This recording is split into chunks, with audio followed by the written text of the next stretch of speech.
Good day, everyone. Welcome to the Wilderness Reborn, after some minor patch fixes from JAGEX. So this is actually a sequel video to my first Wilderness rework video that was posted the day of the Wilderness Reborn release. If you're curious about first impressions, check that one out. But this video is meant as a better guide now that we have a small update and some tweaks to the new Wilderness, as well as a bit more experience on my end with slaying in the Wilderness.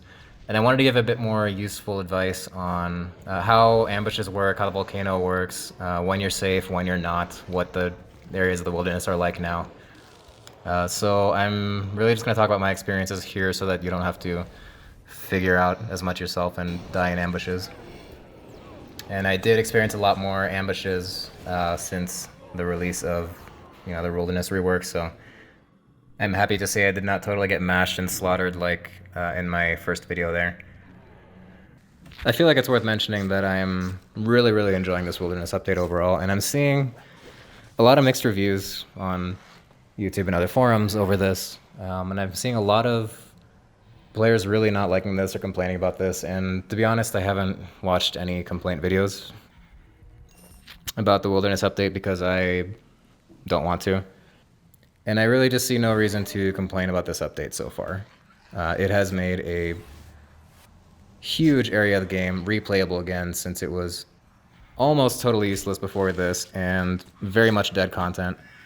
Aside from quite literally being dead land because Zamorak blew it all straight to oblivion, well, to Infernus, sorry, wrong game, with the Stone of Jazz many ages ago.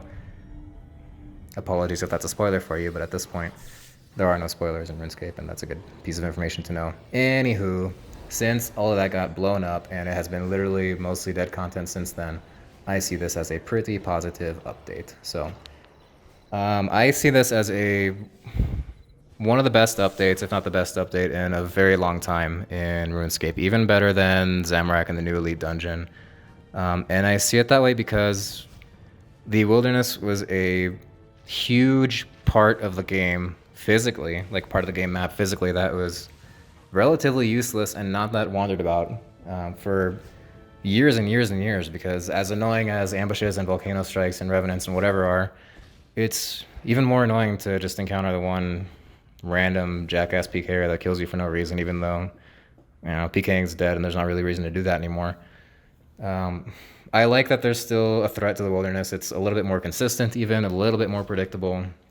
Still something you have to be careful about, and still a challenge for high-level players doing high-level Slayer. At this point in RuneScape history, we have increasingly crazy abilities and gear dropping. We're like ramping up to have tier 99 gear soon available outside of Dungeoneering, right? There aren't the number of actual challenges for players that are maxed, and I feel like most players are just maxed at this point. The number of actual challenges are kind of dwindling as new abilities and better gear and stuff come out, right? And my thought is that this is a pretty good way to introduce a new type of challenge that affects you even at high level, and affects you even if you have best in slot gear for everything. So I like that aspect about it. I like that it's accessible to all players, including my Sun Spear tier Iron Man here. I like that Wilderness gear, like the Vesta, Morrigan, Stadius, whatever, like that is probably going to become more common now and more usable, because let's face it, who have you ever seen in the past 10 years of RuneScape actually using that stuff? It would be awesome to see that stuff used more, because it's dropped more commonly.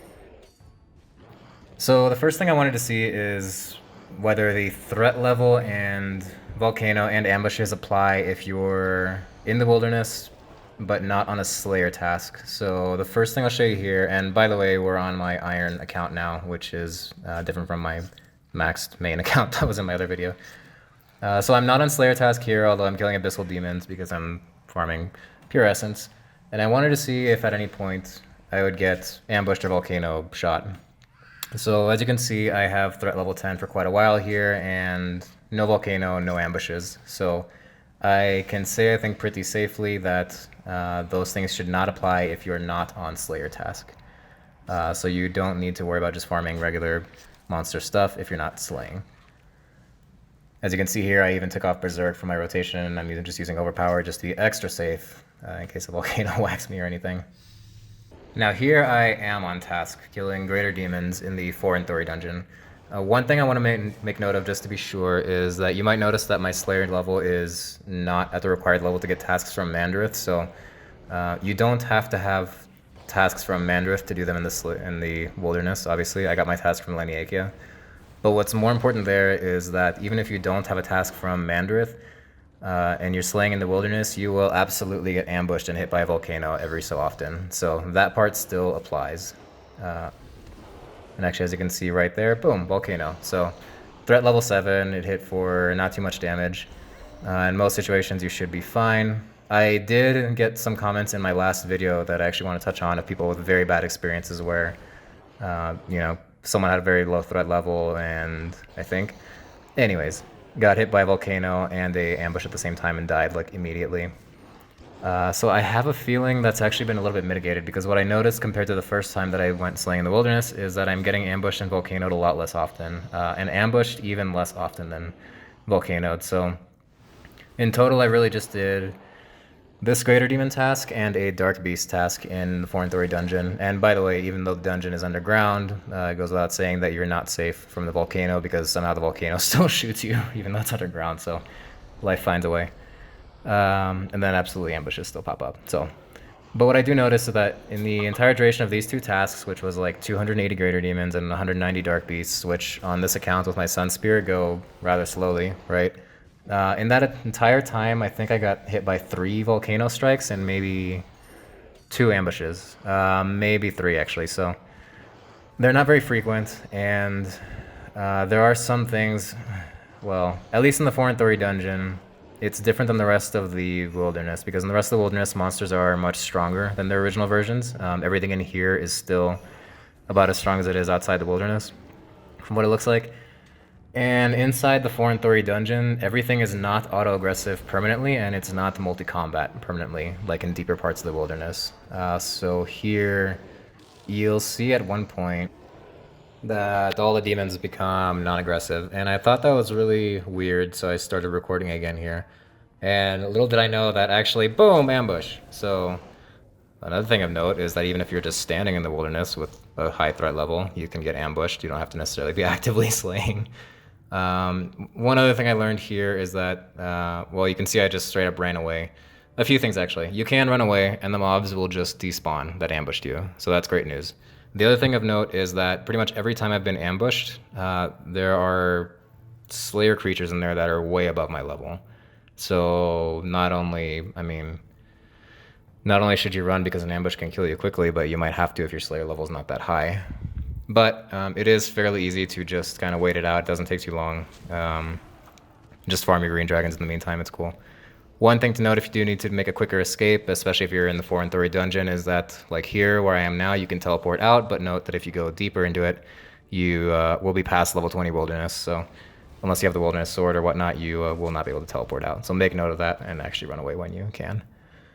And yeah, so you can see that everything has despawned here, and you can just go back to slaying. So I am at threat level 10 here. I have had very few ambushes, and well, I've had very few ambushes in total anyways, but I think in total I've had 1 ambush at below a threat level of 10. And by the way, here I'm just exiting the dungeon so that I don't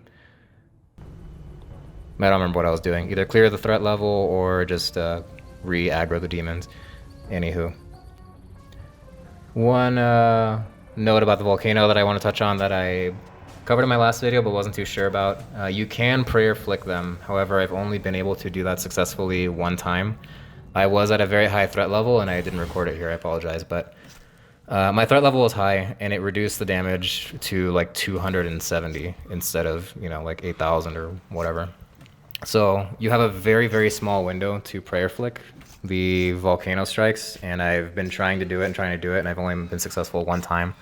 So if you're AFKing, you definitely won't, manage that. But you can almost entirely nullify the damage if you manage to prayer flick, so keep that in mind. That's about all I had to say here. I don't want to drag this on too long. I just wanted it to be a couple of more useful tips and see what feels different after the Wilderness update. There are, the things that JAGEX has mentioned in their update, like there's a sound that plays before every volcano strike and before every ambush. There seems to be better warning, and they seem to be more survivable. Now, obviously, I'm in low-level Wilderness, and I'm not you know, slaying abyssal lords or mammoths while also getting ambushed. So that's a totally different story, and you might want to be more careful if you're doing that kind of slayer. But I wanted to do this purposely on a lower level account just to show that even common slayer tasks are much nicer now. Greater demons, dark beasts, things like that are quite common. Hellhounds are also in the Foreign Thori dungeon. The Foreign Thori dungeon is a lot more useful now. You also, by the way, still get access to the Wilderness drop table whether you're on a slayer task or not. I hope you enjoyed as much as I do. I hope you found my little tips and advice useful. And I hope you make much use of this awesome new content now. So if you like this kind of stuff, please like and subscribe. I will have more videos like this for you. And that means I'll catch you in the next one.